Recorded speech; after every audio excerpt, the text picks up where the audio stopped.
Hi there, my name is Tim Albrecht. I'm a pharmacist, pharmacy educator. I'm the founder and team member of the Your Financial Pharmacist blog, as well as the co-author of the book, Seven Figure Pharmacist, How to Maximize Your Income, Eliminate Debt, and Create Wealth. Now, as you probably know, many new graduates coming out of pharmacy school are strapped with significant student loan debt and are facing many financial pressures and priorities. If you look at the most recent data that was published by the American Association of Colleges of Pharmacy, those graduating from the class of 2017 on average have about $163,000 in student loan debt. Now, some of you are thinking, wow, I've got a lot more than that. Maybe you've got $250,000, $300,000, $350,000. And some of you may be thinking, I'm pretty lucky. I've got a lot less than that, or maybe you're even in a position where you have no debt at all. And so I've talked with hundreds and really thousands of pharmacists now who consistently tell me that because of this student loan debt and other competing priorities, that they feel like they're living paycheck to paycheck despite having a six-figure income.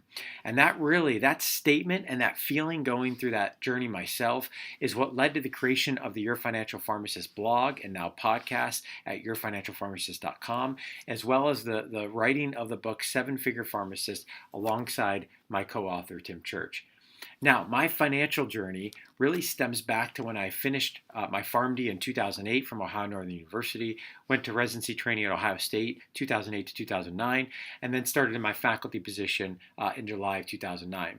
Now, at the time, looking back, I had over $200,000 of non-mortgage debt, predominantly student loan debt, that really I didn't have any plan in place for how to attack that debt, let alone how to approach other priorities that were being thrown at me, such as making sure you have a good emergency fund, making sure you have the right insurance in place, making sure that you're saving for retirement, saving for a good down payment on a home, all of those things that many of you feel the pressures of.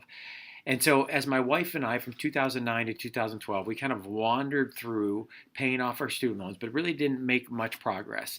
And then in 2012, long story short, it really hit us over the head when we had a negative net worth of $225,000. And so we finally got serious about budgeting and putting a plan in place and working together and doing all of the things that we talk about in the book Seven Figure Pharmacist. And that really led to the fall of 2015 that we hit the submit button on the very last payment of that $200,000 of non-mortgage debt. So if you're sitting there listening to this feeling overwhelmed, feeling like I'm never going to get out of this, let me reassure you through my story and many others that we featured on the blog and the podcast that it's possible when you have a plan and you have a strategy in place. And that really led to Tim Church and I, along with the blog at Your Financial Pharmacist, creating this book to help be a roadmap to student pharmacists, new practitioners, and really all pharmacists on how to manage your personal finances in what we consider a wise way, really A to Z, all the way from behavioral components that we talk about in Chapter 1, to goal setting, to emergency funds, to budgets. And as we move through the book, we talk about some more complicated topics like getting the right insurance covered in place. And what do pharmacists need? And how do you interpret your taxes? And what about retirement savings? We have 3 chapters in here, 12, 13, and 14, all dedicated to investing and saving for the future. Obviously, it's one of the most common questions that we get, and we want to make sure to spend a lot of time in the book about that. And then we wrap things up talking about a very complicated topic of what do you look for in a financial planner, what's a good one, what's not a good one, and then how can you adhere to the habits of the wealthy and those that have done this well. And so the feedback we're getting from pharmacists has been incredible. We're hearing from pharmacists that are talking about how this book has helped to stimulate potentially them getting started with a budget or starting with an insurance plan or getting rid of those student loans they really didn't have a plan for before jumping in and reading this text.